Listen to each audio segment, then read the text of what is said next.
ఇవాళ అశోక్ నగర్లో, దిల్సుఖ్ నగర్లో, అదేవిధంగా ఉస్మానియా యూనివర్సిటీలో పిల్లలు అడుగుతున్నది ఏంది? మీరు చెప్పిన మాటనే కదా, 2 లక్షల ఉద్యోగాల సంగతి ఏంది అని అడుగుతున్నారు. ఒక్క నోటిఫికేషన్ ఎందుకు ఇవ్వలేదని అడుగుతున్నారు. జాబ్ క్యాలెండర్ ఏమైంది అని అడుగుతున్నారు. గ్రూప్ 2, గ్రూప్ 3లో పోస్టులు పెంచుతామన్నారు, దాని సంగతి ఏంది అని అడుగుతున్నారు. మెగా డిఎస్సి అన్నారు కదా మీరు మొదటి కేబినెట్ లోనే, ఏమైంది మెగా డిఎస్సి? మీరే చెప్తారు కదా 21,000 ఉద్యోగాలు, 50,000 ఉద్యోగాలని. ఏవి మరి డిఎస్సిలోని ఆ ఉద్యోగాలని చెప్పి పిల్లలు అడుగుతుంటే వారి మీద ఈరోజు మీరు మాట్లాడుతున్న విధానం, ఒక ముఖ్యమంత్రి స్థాయిలో ఉండి ఇంత దౌర్భాగ్యంగా, ఇంత దివాలాకోరుతనంతో మాట్లాడిన మొట్టమొదటి ముఖ్యమంత్రి రేవంత్ రెడ్డి.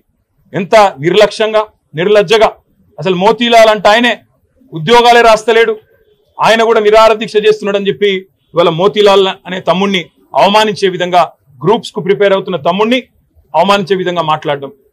ఎవరినైతే ఏ కోచింగ్ సెంటర్లను ఆలంబనగా చేసుకొని అశోక్ నగర్ కి నువ్వు మీ రాహుల్ గాంధీ పోయి 2 ఉద్యోగాలు సంపాదించుకున్నారో, ఇవాళ అక్కడ కోచింగ్ సెంటర్లు నడుపుతున్న యువతని, అశోక్ కావచ్చు, రియాజ్ కావచ్చు, మరొకరు కావచ్చు, ఆ కోచింగ్ సెంటర్ల నిర్వాహకులందరినీ అవమానించే విధంగా 150 కోట్లు, 100 కోట్లు సంపాదించడానికి పరీక్షల పోస్ట్ పోన్మెంట్ అడుగుతున్నారు.